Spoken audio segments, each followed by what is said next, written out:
maanta waxaan la hadlayaa shacabka iyo waxaan la hadlayaa iyo labada xukunka isku haysata oo ah mucaaradka iyo muxaafidka. mucaafid iyo mucaarado waxaad ogaataan dowladda iyo kuwa mucaaradka ahow war wadanka u tura ilaahay subxaana wa tacaala kaga baqa. waxaa kaga baqdaan inaad isku tanaasushaan oo xaqaas aad istustaan. shacabo waxaan leeyahay faa'iidina iguma jirto mucaaradka iyo muxaafadka ama dowladda iyo mucaaradka inay kala adkaadaan, faa'iidina iguma jirto. maxaa yeele hadday kala adkaadaan dushiina ku dagaalamayaan ciddi adkaataba. berina waxaa laga yaabaa waddankii hadduu qof adkaatana qofkaas inuu sanka taagaa laga yaaba uu yidhaha dadka dhan waa addoonsanayaa ama dictatornimada inay noo soo laabata. hadduu mucaaradka adkaadana inuu shacbiga ku haasto markaas dictatornimo ku qabsado oo yidhaha anigaa waxaan dhacsaday, anigaa dhiig u soo caabay inaa kaad u caabay waxay sheegi jireen. hadday dowladda adkaatana iidan madax adeeg iyo dictatori inay la timaado. maxaa faa'iid ugu jiro shacabow? war dadkan heshiisiya tafahum siyaasi in la sameeyo, inaad ka shaqaysaan inay labadan qof isku yimaadaan oo aad ay wixii lagu heshiiyo. almuslimuun calaa shuruutihim, war ballamaa la dhigtay, xeeraraa la kala qortay, dastuuraa la kala qortay.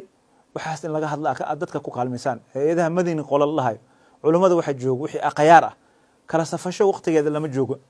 maxaa kala safasho haddaad kan la safatid nacaraadka qabiilka in la soo nooleeyo waqtigeeda ma joogno, waan ka soo gudubnay.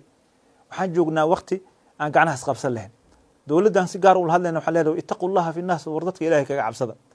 kursi aad ku daahdid ilaahay subxana wa tacala waa ku weydiinayaa beri, ama kursi aad xoog ku fadhidid oo dadka ku rabin aad xukuntid beri qiyaamaha. wuxuu yidhi nabiga alayhi salaam qizyi wa nadaama waa shallaynaysa caawadaa dhimataan dadka dowladda ku jirow kursiga u dagaalamay. war dadka mucaaradka waxaan leeyahay kursiga u ordaayow, war mas-uuliyadaas waa qizyi wa nadaama wey. ummaddaasa loo turo. ummadda waxaan leeyahay kamaa tadiinu tudaan. haddaad idinka aad ka qabo weysaan qolooyinkan dibadaha ka soo hadla oo kooxaha ka dhigay oo facebookyada halka nin 100 magac ku furtay oo la ogsoon yahay maanta dhan magaciisa iyo kan wax soo diraa asdheys dad badana dadka taageersan asdheys mucaaradka ama dad badana taageersan dowladda asdheys. war been baa nafteeda u sheegaynaa. nabiga calayhi salaatu wasalaam wuxuu nooga hadlayaa sulxa. xadiiskii anas ibn wuxuu leeyahay ana nabiya sala allahu calayhi wasalam qaala liabi ayuub wuxuu ku yidhi alaa adulluka calaa tijaaratin, war ganacsi manii sheegaa? shacabka ummadda lala hadlaya. bala noo sheeg. wuxuu yidhi sil bayna annaasi idaa tafaasadu, war dadka hadday isdagaalaan xiriiri. wuxuu yidhi waqarib baynahum idaa tabaacadu, hadday kala fogaadaan hana biciisanin. dowladda shisheeye inay arrinteena ku jiraan biciisanayn. waa laga yaaba mucaaradka dowladda inay ku tuhunto mucaaradka dowlad shisheeye u shaqeeyo. xataa dowlad shisheeye waa u shaqayn karaan. shacabka waxaa la rabaa indhaha inuu kala furo uu yidhah dadkan heshiisiyo maslaxadda ummadda firist laga dhigo, ummaddaas naxariisteeda in laga dhigo. laakiin qof beri ah oo shacbiga inaan kala safanno oo dowladaha deriska aan kala helino. waxyaabaha aan la yaabno waxaa wey kenya hadda hadii wax laga sheego dad badan oo soomaaliya difaacay. ajnabi maaha kenya, ha waa laga sheegi karaa. maxaa u dhibsanaysaa in kenya wax laga sheego yira waddankeena laga ilaaliyo?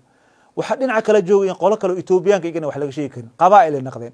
qabaa'il waxaa jira daa tirahay etoobiya war dadka intaas ma soo dhex mara wuxuu ku leeyahay maya etoobiya waa hesha saaxiib walaalaheen waa ku leeyahay. marka etoobiya iyo kenya u kala safanahe war maslaxadda waddanka aan fiirino. taas ayaa owlaah oo ilaahayna weydinaya. kullukum raacin wa kullukum mas'uulun can raciyatihi, war wallahi waa la isweydiinaya. culammadaa la weydinaya. dadka banaanka joogo maxaayidka ma aha. hoosheenna maanta aan taalmo aragna waxa waddanka ka dhacayo indhaha yaa ka qabsanin. waa inaan sulx ku dadaalnaa.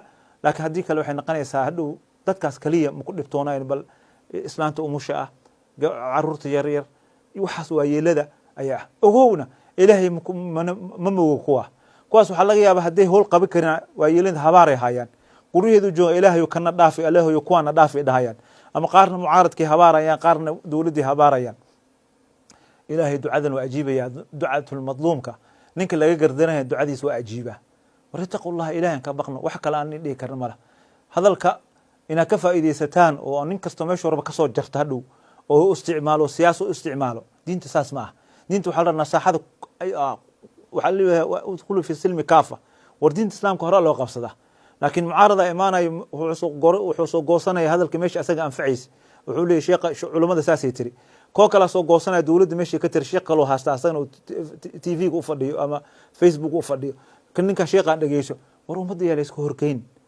والله إني مصلحة نوجورين إنه ما دجال ديك إنه قاتل النبي عليه الصلاة والسلام من عانى على قتل مؤمن بشرط الكلمة ورني ديك مسلم وطاعتني كدتكو كلمة war dadkan Facebook ka farxayo oo raba in dadka la dilo ama dawladda inay disho wax rabo ama mucaaradka inay dadka ay dilaan ay rabaan wallahi haddaad ku kaalmaysid wuxuu yiri nabiga calayhi salaatu wasalaam ninkii muslim dilkiisa ku kaalmeeyay nisf kalima wuxuu yiri dembi wala qaadanaya balse nabigu wuxuu noo sheegay calayhi salaatu qof kastoo la dilo qaabiil oo baneeyay jidka ayaa man sanna sunnatan sayyi'ah waxaan u baahanahay maskaxdeena cashano war dawladaha wadankeena dawlad rasmi ma qabno runtan isku sheegnaa xalana waxa fadhiya dad gaala fadhiyana xukumaan waxa marsuufkeena ciidamadeena waxa leeyahay dad dawladaha kaalmeey ay diin aan ka hadlaynaa marka wadanimada aan sheeganayna maxay tahay waxay ku xirantaa taas khilaafkeena u joogaan qaramo waxa joogto Amazon wadanka joogto waxa leeyahay lama bixinayo may waxa leeyahay wal kala la qabana war waxba waa kala horeeyaan waxa koow ah walaalka qalbigiisa u hanan lahayd taas watan wadanka lagu badbaadi karo